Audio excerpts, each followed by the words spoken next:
Pada slide penutup ini, kita merangkum 3 materi inti yang dapat digunakan dalam pengajaran blockchain. Pertama, Bitcoin paling kuat untuk menjelaskan uang digital yang langka, tahan sensor, dan terdesentralisasi. Dari Bitcoin, mahasiswa dapat memahami konsep kelangkaan digital, keamanan jaringan, model UTXO, dan ekonomi penambangan. Kedua, Ethereum paling tepat untuk menjelaskan smart contract, tokenisasi, DeFi, stablecoin, NFT, dan aplikasi terdesentralisasi. Ethereum membantu mahasiswa memahami gas fee, layer 2, model akun, dan mekanisme proof of stake. Ketiga, altcoin menjadi ruang eksperimen paling luas, tetapi juga memiliki risiko proyek, hukum, dan tata kelola yang besar. Karena itu, dalam konteks Indonesia, analisis blockchain harus selalu menggabungkan teknologi, ekonomi, data, regulasi, dan kedaulatan rupiah secara bersamaan.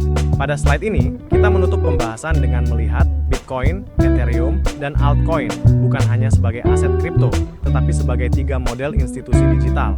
Bitcoin dapat dipahami sebagai institusi untuk uang digital yang aturannya sangat ketat, jumlah terbatas, tahan sensor, dan berfungsi sebagai jangkar nilai. Ethereum berbeda karena ia menjadi institusi untuk komputasi dan kontrak digital yang dapat diprogram, sehingga memungkinkan lahirnya smart contract, DeFi, NFT, dan berbagai aplikasi terdesentralisasi. Sementara itu, altcoin adalah ruang eksperimen kelembagaan yang sangat luas dengan inovasi cepat tetapi juga risiko besar. Dominasi pasar menunjukkan kepercayaan kolektif. Bitcoin masih memegang bobot terbesar, Ethereum menjadi platform aplikasi utama, dan altcoin menjadi wilayah eksplorasi.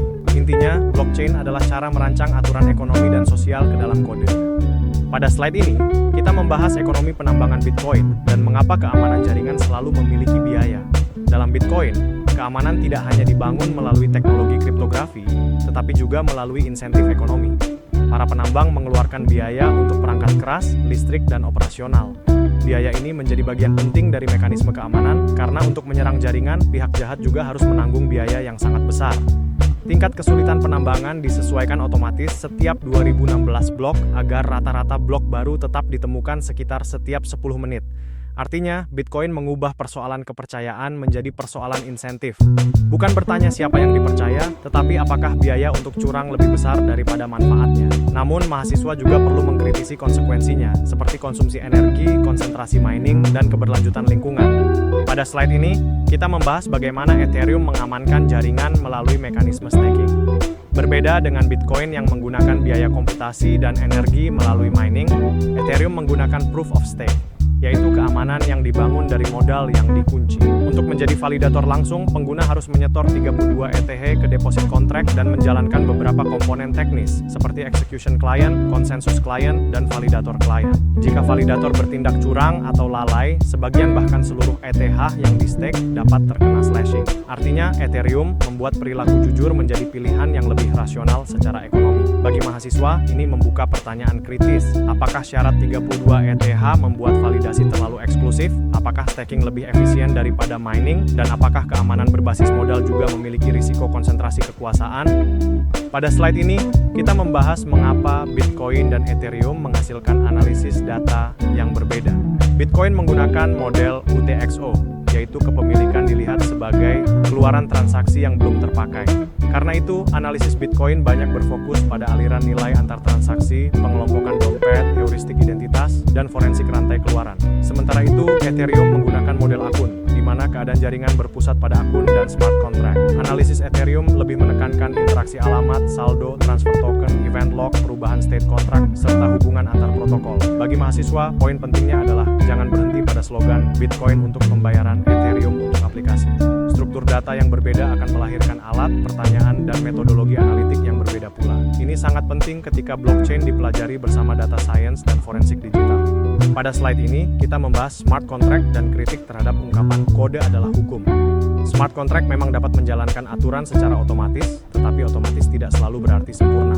Karena smart contract dapat menyimpan saldo, mengatur akses, dan menjalankan logika bisnis, maka bug di dalamnya bukan sekadar kesalahan perangkat lunak biasa. Bug bisa berubah menjadi kerugian finansial, kegagalan tata kelola, atau celah hak akses yang merugikan pengguna. Karena itu, keamanan blockchain tidak boleh hanya dipahami sebagai keamanan jaringan, tetapi juga harus mencakup keamanan logika aplikasi. Bagi mahasiswa AI dan data science, topik ini membuka peluang riset penting seperti formal verification, audit contract, anomaly detection, dan automated monitoring untuk mendeteksi aktivitas mencurigakan sebelum menimbulkan kerugian besar.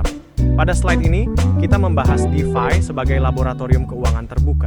DeFi, atau Decentralized Finance, adalah kumpulan layanan keuangan yang dapat diakses siapa saja melalui Ethereum, tanpa harus bergantung sepenuhnya pada lembaga keuangan tradisional.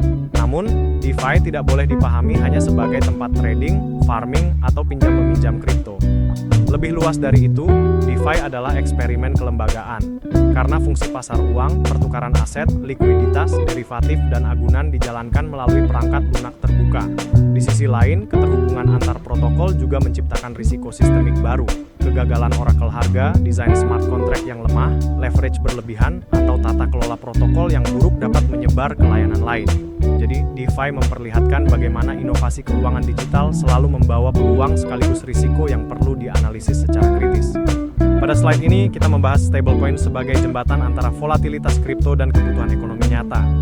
Stablecoin adalah token di blockchain, termasuk Ethereum, yang dirancang untuk mempertahankan nilai tetap, misalnya mengikuti dolar AS atau aset tertentu. Kehadirannya menunjukkan bahwa ekosistem blockchain tidak selalu identik dengan harga yang naik turun secara ekstrem. Banyak aktivitas on-chain justru membutuhkan aset yang relatif stabil agar dapat dipakai untuk transaksi, pinjaman, likuiditas, atau pembayaran lintas platform. Namun, mahasiswa juga perlu membandingkan stablecoin privat dengan uang digital resmi atau CBDC. Dalam konteks Indonesia, Bank Indonesia menegaskan bahwa rupiah tetap satu-satunya alat pembayaran sah dan rupiah digital dikembangkan untuk menjaga kedaulatan moneter. Jadi diskusi stablecoin harus selalu dikaitkan dengan teknologi, hukum, stabilitas, dan kepentingan negara. Pada slide ini, kita membahas rupiah digital dan Project Garuda sebagai bukti bahwa negara tidak tinggal diam menghadapi perkembangan blockchain dan aset digital.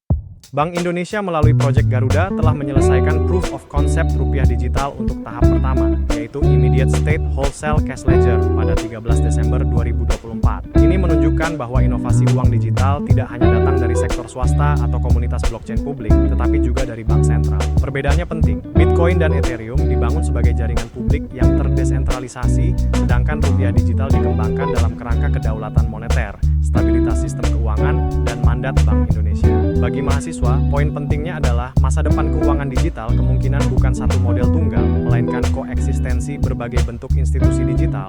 Pada slide ini, kita melihat bagaimana regulasi kripto di Indonesia bergerak dari tahap pengakuan aset menuju penguatan infrastruktur pasar. Pada fase awal, kripto diakui sebagai komoditas, dengan pengawasan dan lisensi awal melalui BAPEBT. Namun, ketika industri semakin besar, pendekatan regulasi juga berubah.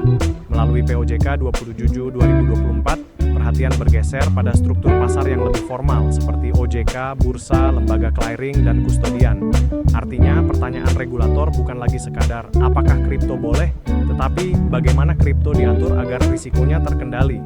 OJK mengevaluasi aset kripto berdasarkan utilitas, konsentrasi kepemilikan, risiko hukum, tata kelola, perlindungan konsumen, perlindungan data pribadi, dan manfaat ekonomi. Bagi mahasiswa, kerangka ini dapat dijadikan rubrik analisis untuk menilai kelayakan